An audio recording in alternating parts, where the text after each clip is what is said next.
오늘도 교회로 예배 가운데 나오신 성도님들 환영하고 축복하고요. 예배 가운데 하나님의 만지심과 또 회복의 놀라운 역사가 일어나기를 축복합니다. 하나님의 말씀이 우리를 살리십니다. 하나님의 말씀이 우리를 새롭게 하십니다. 하나님의 말씀이 우리 안에 영원한 세상이 빼앗을 수 없는 기쁨과 소망을 허락해 주시는 줄로 믿습니다. 오늘 말씀을 통해서 그 은혜를 다 경험하시기를 축복합니다. 오늘은 여호수아 4장 15절부터 24절 말씀 읽었는데요. 지난주에 우리는 이스라엘 백성들이 요단강을 건너는 장면을 여호수아 3장 말씀을 통해서 살펴보았습니다. 오늘은요, 이스라엘 백성들이 요단강을 건너면서 하나님께서 한 가지 명령하신 일이 있습니다. 그것이 바로 요단강에 있는 돌들을 취하여서 기념비를 세우는 일이었습니다. 먼저 4장 1절에 보시면 그 모든 백성이 요단을 건너가기를 마침에 여호와께서 여호수아에게 말씀하여 이르시되 2절에 백성의 각 지파에 한 사람씩 12사람을 택하고 3절 그들에게 명령하여 이르기를 요단 가운데 제사장들의 발이 굳게 선 그곳에서 돌 12를 택하여 그것을 가져다가 오늘 밤 너희가 유숙할 그곳에 두게 하라 하시니라. 그렇게 말씀하시죠. 하나님의 임재를 상징하는 법궤, 그 법궤가 요단강 가운데에 있을 그 기간 동안은요, 그 시간은 요단 강물이 멈춰 섰습니다.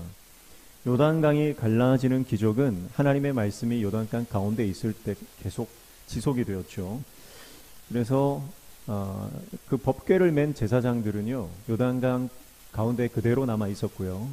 백성들이 이제 다 건너고 나서 이제 마지막으로 제사장들이 법궤를 메고 다시 요단강을 건너게 됩니다. 그러니까 맨 처음 요단강을 들어갔다가 맨 마지막에 나오는 사람이 누굽니까? 바로 법궤를 맨 제사장들이죠. 어쩌면 우리 인생 가운데 리더의 역할이 그런 것 같습니다. 가장 먼저 헌신하고 가장 마지막까지 그 사명의 자리를 지키는 것, 그것이 리더의 사명이 아닌가 그렇게 생각되어 집니다. 그런데 하나님께서 특별한 하나의 미션을 주시는데요. 그것이 바로 요단강 가운데 그 제사장들이 밟고 서 있는 강 한복판에 12개의 돌을 취하라는 거예요. 그래서 그 12개의 돌을 각 지파별로 하나씩 12개의 돌을 취해서 이제 나중에 진을 칠 곳, 길갈이죠. 그곳에서 기념비를 세우도록 말씀을 하고 있습니다. 그래서 오늘 본문은요, 하나님께서 이 요단 도하 사건이 얼마나 영적으로, 신앙적으로 중요한 사건인가를 말씀하는 부분이죠. 그래서 기념비를 세워야 할 만큼 이스라엘 백성들에게는 이 요단강 도하 사건이 굉장히 중요한 사건이라는 겁니다. 그러니까 이스라엘 백성들이 출애굽할 때 그 홍해를 건넜던 것과 마찬가지로 요단을 건너는 것은 이 제2의 출애굽 사건, 제2의 홍해를 건너는 사건과 같다는 것을 말씀하고 있습니다. 그런데요, 오늘 9절 말씀에 보면요, 길갈에서 이 12개의 기념비를 세우기 전에 여호수아가 하나의 기념비를 또 세워요. 그게 9절인데요. 여호수아가 또 요단 가운데 곧 언약궤를 맨 제사장들의 발이 선 곳에 돌 12를 세웠더니 오늘까지 거기 있더라. 그렇게 말씀해요. 그러니까 제사장들이 서 있는 그곳에 여호수아가 돌을 또 세워두었습니다. 첫 번째 기념비입니다. 요단강 가운데에 세워진 제1기념비인 것이죠. 그리고 20절 말씀에 보면 여호수아가 요단에서 가져온 그 12돌을 길갈에 세웠다 그렇게 말씀하고 있죠. 이것이 바로 요단강 한복판에서 가져온 그 돌을 길갈에다가 세운 제2기념비라고 볼 수 있습니다. 그러니까 요단강 가운데 세워진 1기념비는요, 이제 불순종의 옛 사람을 그 요단강 가운데 묻는다는 걸 상징합니다. 그리고 이것은 예수 그리스도의 죽으심을 상징하기도 합니다. 그리고 길갈에 세워진 제2기념비, 하나님께서 명령하신 이 기념비는요, 바로 이제부터 시작될 순종의 삶을 말하는 것이죠. 그래서 불순종의 자아가 강에 묻혀 죽고 이제 순종하는 새로운 삶이 시작된다는 영적인 의미가 있습니다. 그리고 이것은 예수 그리스도의 생명과 부활 승리를 상징하는 것이죠. 그래서 하나님께서 이 요단을 건너게 하시는데요. 물이라고 하는 것은 이제 영적으로 봤을 때는 두 가지 의미가 있어요. 긍정적인 의미는 하나님의 풍성함, 하나님께서 채워주시는 은혜를 상징하기도 하지만, 부정적인 의미는 이 물이라고 하는 것은 혼돈과 공허, 무질서와 혼란을 상징합니다. 이것은 하나님의 나라를 대적하는 상징이에요. 그런데 이 물이, 거대한 악의 세력이 하나님의 말씀으로 인해서 갈라졌고, 그리고 백성들이 그 물을 마른 땅처럼 건넜다라고 하는 것, 이것이 바로 하나님의 사람들, 순종의 백성들이 겪게 되는 승리의 삶을 상징하는 것입니다. 그러니까 신앙의 본질이라고 하는 것은요, 마치 오늘 이스라엘 백성들이 요단강 가운데 그 옛자가 죽는 것, 그리고 요단을 건너 영적 기념비를 세우면서 하나님의 승리를 선포하는 것과 같이, 신앙의 본질은 내가 죽고 예수로 사는 것입니다. 내 옛자, 불순종의 옛자, 못된 내 옛자, 육신의 정욕과 안목의 정욕과 이생의 자랑으로, 육신적인 욕망으로 가득 찬 내 모든 옛자가 십자가에 못 박혀 죽고 오직 내 안에 예수로만 사는 것, 그것이 신앙의 본질이라고 할 수 있습니다. 우리가 잘 아는 선한 목자교회 유기성 목사님은 2005년도경에 교회 부임하고 교회 건축을 하면서 교회가 굉장히 큰 어려움에 봉착해 있었습니다. 교회가 건축하는 문제 때문에 굉장히 분열되고 갈라지고 반목하고 성도들 안에 상처투성이었습니다. 수많은 교회 성도들이 교회를 떠났고요. 교회 빈자리가 너무 많았습니다.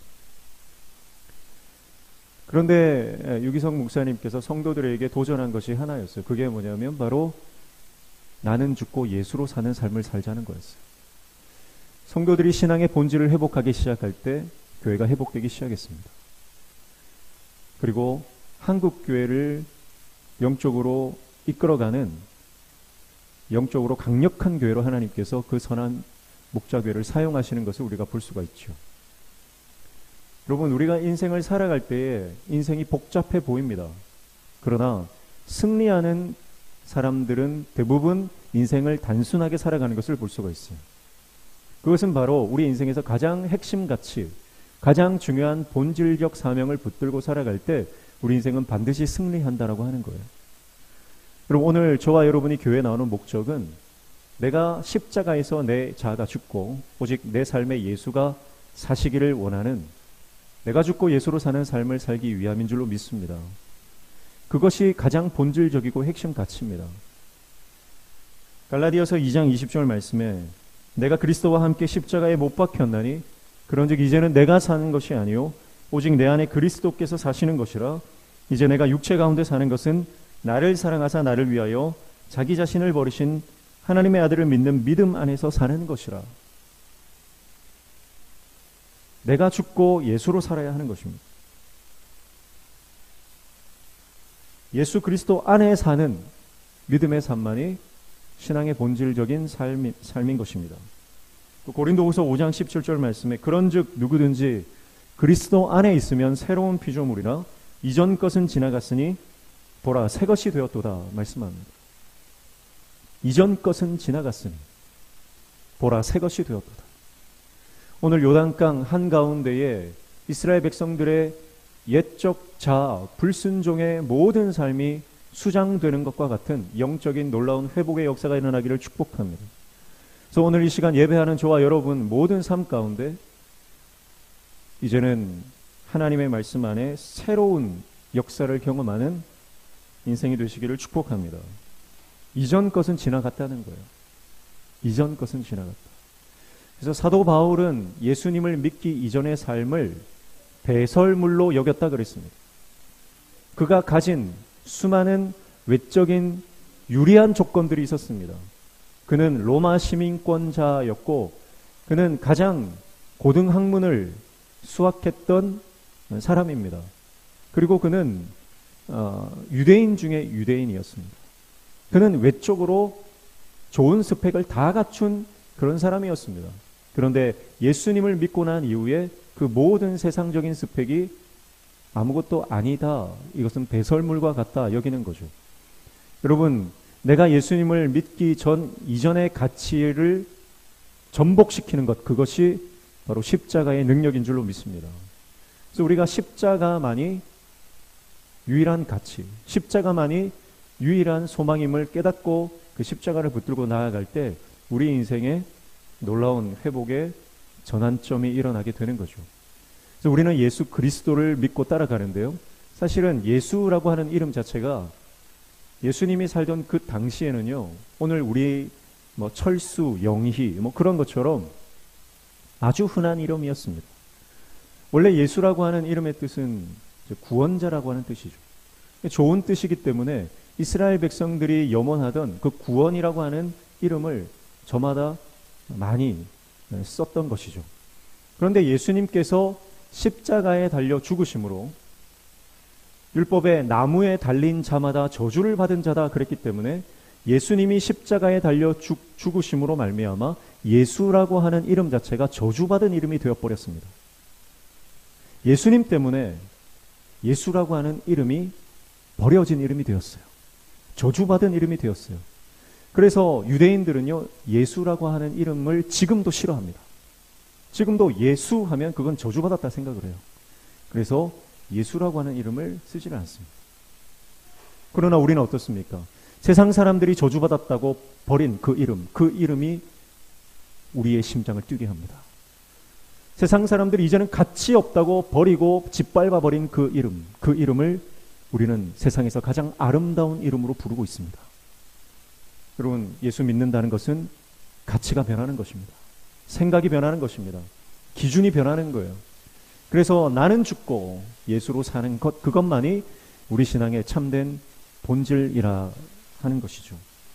내가 교회를 다니면서도 세상적인 가치와 세속적인 흐름에 내가 편승하여 살아가고 있다면 여러분, 우리 안에 참된 회복은 일어나지 않습니다. 오늘 저와 여러분의 인생 가운데 십자가에 내 모든 불순종의 모습, 옛 자아가 못 박혀지고 예수 그리스도를 믿는 믿음 안에서 새로운 전환점을 맞이하는 저와 여러분 되시기를 축복합니다. 그게 하나님께서 이스라엘 백성들을 이제 그 요단을 건너서 기념비를 세우라고 하신 가장 큰 목적이라고 볼 수가 있는 것이죠. 그리고 돌을 12개를 취하지 않았습니까? 12개를 취했다라고 하는 것은요, 히브리 문학에서 이 숫자는 굉장히 중요한 역할을 합니다. 특별히 12라고 하는 것은 이스라엘의 12지파, 그리고 예수님의 12제자, 그러니까 완전한 그런 공동체를 상징하는 것이죠. 그래서 12지파, 한 지파별로 하나씩 12개의 돌을 취하라고 하는 것은 하나님께서 이스라엘 12지파 모든 백성들을 지키시고 돌보시고 하나님께서 그들의 하나님 되신다는 의미인 줄로 믿습니다. 어느 유력한 지파만 책임지시는 분이 아니고 하나님께서 특별히 편애하시는 것이 아니라 강한 지파든 약한 지파든 규모가 많은 지파든 적은 지파든 상관없이 하나님은 이스라엘의 모든 지파에 속한 모든 백성들 한 사람 한 사람을 지키시고 보호하시고 은혜와 기적을 베풀어 주시는 분이라는 거예요. 특별히 오늘 말씀해 보면요, 12절 보시면 루벤 자손과 갓 자손과 므낫세 반 지파는 모세가 그들에게 이른 것 같이 무장하고 이스라엘 자손들보다 앞서 건너갔다, 그렇게 말씀하죠. 우리가 지난번 살펴본 대로 이 루벤, 갓, 므낫세 반 지파는요, 요단 강을 건너지 않고 요단 동편에 정착을 해버렸습니다. 그래서 정착하는 대신 전쟁에는 참여해라, 그렇게 모세와 약속을 했고 여호수아도 그것을 확증했죠. 그래서 전쟁에 참여할 사람들 말씀해 보면 13절 무장한 4만 명 가량만 요단을 건넙니다. 그러니까 어쩌면 이 세 지파는요, 온전히 참여하지 않았다. 요단강을 건너지 않았던 그런 지파로 분류될 수 있습니다. 그런데 하나님께서는요, 그 세 지파를 다 포함시키는 거예요. 그래서 12개의 돌을 세워라. 사랑하는 성도 여러분, 하나님은요, 어떤 특정한 사람만 사랑하시는 분이 아니고 조건에 따라서 사랑하시고 그 사랑을 포기하시는 분이 아니라 하나님은 우리를 사랑하시되 끝까지 사랑하시고 차별하지 않는 사랑으로 우리를 사랑하시는 분인 줄로 믿습니다. 우리가 신앙생활 하다 보면요, 하나님은 꼭 나를 사랑하지 않는 것 같은 느낌이 들 때가 있습니다. 나만 하나님의 그 사랑과 은혜에서 소외된 것 같은 생각이 들 때가 있습니다. 신앙생활을 하다 보면 어떤 장로님은 복을 많이 받는 것 같은데, 어떤 권사님, 집사님은 하나님께서 복을 많이 주시는 것 같은데 우리 집안만 복을 못 받는 것 같은, 열애된 것 같은 그런 소외감을 느낄 때가 있습니다. 그러나 하나님은요, 특정한 어떤 사람만을 사랑하시는 분이 아니라 저와 여러분을 동일하게 똑같이 사랑하시는 분인 줄로 믿습니다. 여러분, 인간의 사랑은 불완전하죠. 그래서 같은 자식이라도요, 더 사랑하는 자식이 있고 덜 사랑하는 자식이 있을 수 있습니다. 내가 낳은 자식이라도 더 마음이 가는 자식이 있을 수 있고 마음이 덜 가는 자식이 있을 수도 있습니다. 물론 똑같이 사랑한다 하더라도요, 사람인지라 자식을 향한 사랑을 똑같은 태도를 지속할 수 없는 것이 우리 인생이에요. 또 내가 사랑을 베풀어 주고 싶어도 능력이 없으면 베풀어 주지 못하는 것이 우리 인생입니다. 그러나 하나님은요, 완전하신 분이고 하나님의 사랑은 완전한 사랑입니다. 그래서 그 사랑이 우리를 차별 없이 우리를 사랑하여 주신다라고 하는 것이죠. 오늘 그 사랑이 오늘 저와 여러분에게 동일하게 임하고 있는 줄로 믿습니다. 그래서 그 사랑을 내가 마음을 열고 받아들이기만 하면 하나님은 우리 안에 은혜를 베풀어 주신다라고 하는 거죠. 근데 사단은 끊임없이 속삭입니다. 하나님은 너를 사랑하지 않아. 하나님은 너보다 저 사람을 더 사랑해. 하나님은 너에게 관심이 없어. 하나님의 관심은 다른 데 있어. 저 힘 있고 능력 있고 잘 나가는 사람들에게 관심이 있지 너 같은 거한테 하나님은 관심이 없다. 그렇게 악한 영은 우리에게 끊임없이 속삭이는 거죠. 그러나 그 미혹하는 말에 속아 넘어가지 마시기를 축복합니다. 끝까지 우리를 사랑하시되 죽기까지 우리를 사랑하신 그 하나님의 사랑이 저와 여러분, 나를 향해 있음을 믿음으로 바라볼 수 있기를 축복합니다. 그것이 하나님의 사랑이고 그것이 12개의 돌을 취하신 하나님의 의도라고 볼 수 있는 것이죠. 그리고 이 12개의 돌을 취할 때 그 돌이 어디 있었습니까? 바로 강 한복판에 있었어요. 물살이 센 강 한복판에 12개의 돌이 있었다라고 하는 것, 이것은요, 하나님께서 예비하셨다라고 하는 뜻입니다.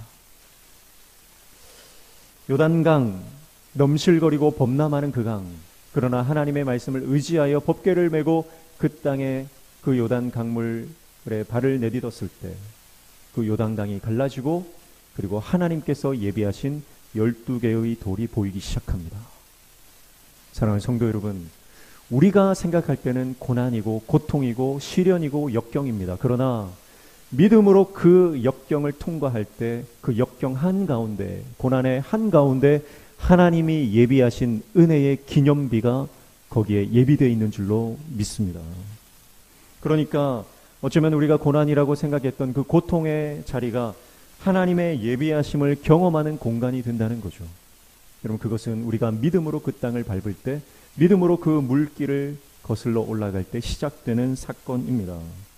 여러분, 이 돌이 기념비가 되는 이유는 단 한 가지예요.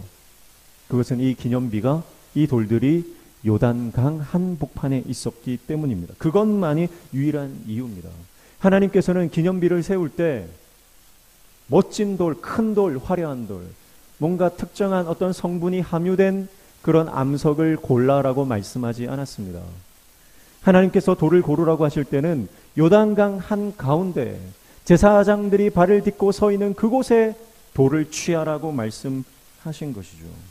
하나님의 도우심의 현장, 하나님의 기적의 한복판에 있었던 돌이기 때문에 그 돌이 의미가 있는 겁니다. 어떻게 보면 아무짝에도 쓸모없는 돌일 수 있고 겉으로 봤을 때는 화려하지도 멋지지도 않은 돌일 수 있습니다. 그러나 그 돌이 고난의 한복판에 하나님의 역사의 그 한가운데 있었기 때문에 영적인 기념비가 될 수 있었다라고 하는 사실이죠. 사랑하는 성도 여러분, 우리가 인생을 살아갈 때 답답하고 막막한 현실 가운데 우리가 있을 수 있습니다. 그러나 그 가운데서 하나님과 동행한다면 그 동행하는 그 자체가 의미가 되는 줄로 믿습니다. 그래서 힘들고 어려운 상황 가운데 있을지라도 하나님께서 반드시 이 고난의 한복판에 우리를 위한 예비하신 은혜가 있다. 그것을 바라보고 끝까지 주님과 동행하는 저와 여러분 되시기를 축복합니다. 믿음으로 우리가 그 길을 걷는다면 하나님의 놀라운 기적을 우리는 경험하게 될 것입니다. 그래서 하나님께서는 이 요단 도하를 통해서 이제 이 영적인 사건이 후대에 증거되기를 원하십니다. 그래서 6절 말씀해 보시면 이것이 너희 중에 표징이 되리라. 후일에 너희의 자손들이 물어 이르되 이 돌들은 무슨 뜻이냐 하거든. 그렇게 말씀합니다. 또 21절에도 이스라엘 자손들에게 말하여 이르되 후일에 너희의 자손들이 그들의 아버지에게 묻기를 이 돌들은 무슨 뜻이니까 하거든. 그렇게 두 번을 오늘 본문에 자손들에 대해서, 후일에 대해서 말씀하고 있는 것을 볼 수가 있습니다. 그러니까 하나님께서 이 요단을 건넌 놀라운 영적 사건이 당대에 그쳐지지 않기를 원하신다는 거예요. 이 영적인 사건이 다음 세대, 다시 태어날 이 요단강을 건너는 사건을 경험하지 못한 세대들까지도 이 요단의 영적인 사건들이 경험되어지기를 원한다고 하는 말씀입니다. 성도 여러분, 오늘 우리가 하나님을 믿고 살아가는 이 신앙의 이 행적이 저와 여러분의 당대뿐만 아니라 저와 여러분의 후대에 그리고 자손만대 이어지는 영적인 놀라운 은혜의 가문이 되시기를 축복합니다. 그래서 여러분, 우리가 꿈꿔야 하는 것은요, 나만 예수 믿고 잘 사는 것이 아니라 내 자손들까지, 우리 후대가 예수님을 잘 믿는 영적인 명문 가문이 되기를 우리가 꿈꿔야 할 줄로 믿습니다.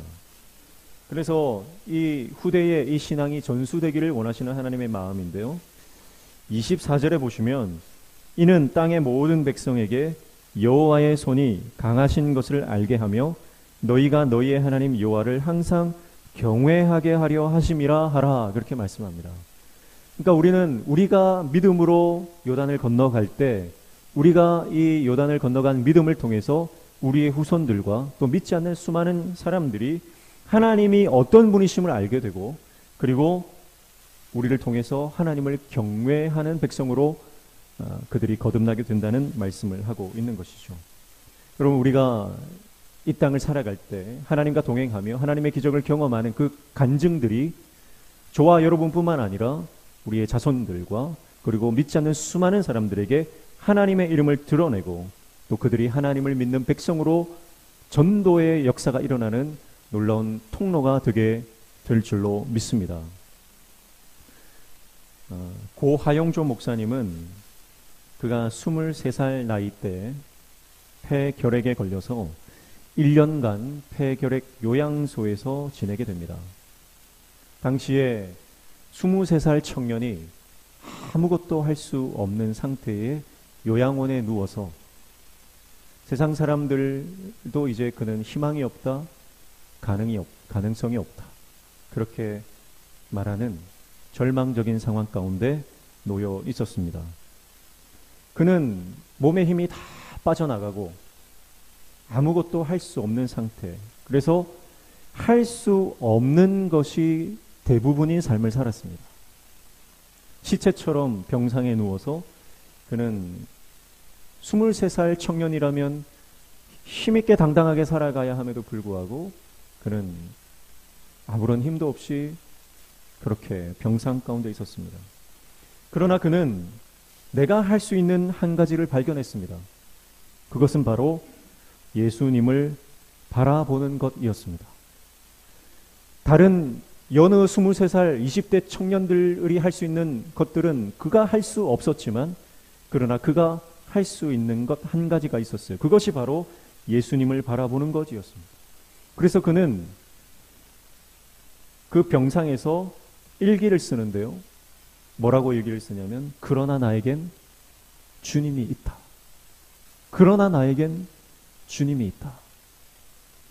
그 믿음을 가지고 예수님을 끝까지 바라보기 시작했습니다. 그리고 그가 써내려간 하루하루의 일기가 나중에 책으로 발간이 되었죠. 그 책이 바로 나의 하루라고 하는 책입니다. 그런데 이 책을 어느 목사님이 읽다가 그런 얘기를 하시는 거예요. 그가 23살 아무것도 할 수 없는 나이에 아무것도 할 수 없었던 그 힘들고 어려웠던 시절에 썼던 그 일기 안에 온누리 교회의 모든 목회 철학과 계획과 설계가 이 일기 안에 다 들어있었다라고 하는 거예요.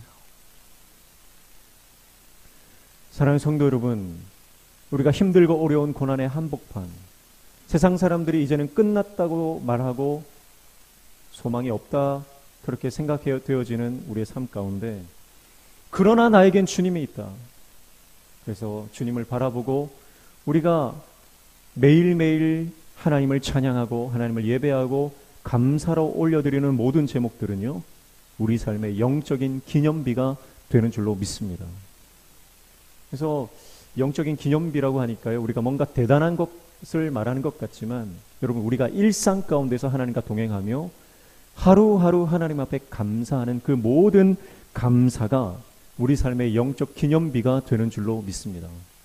그래서 내 주위에 있는 사람들, 내 남편이, 내 아내가, 내 자녀들이 힘들고 어려운 상황 가운데서도 하나님을 바라보고 하나님께 감사를 올려드리는 그 입술의 고백을 보면서 하나님의 살아계심을 깨닫게 되는 것입니다.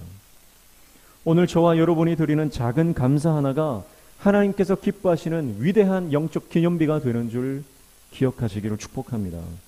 오늘 우리가 드리는 작은 찬송 그 한 구절이 하나님 앞에는 큰 영적 기념비가 됨을 기억해야 할 것입니다.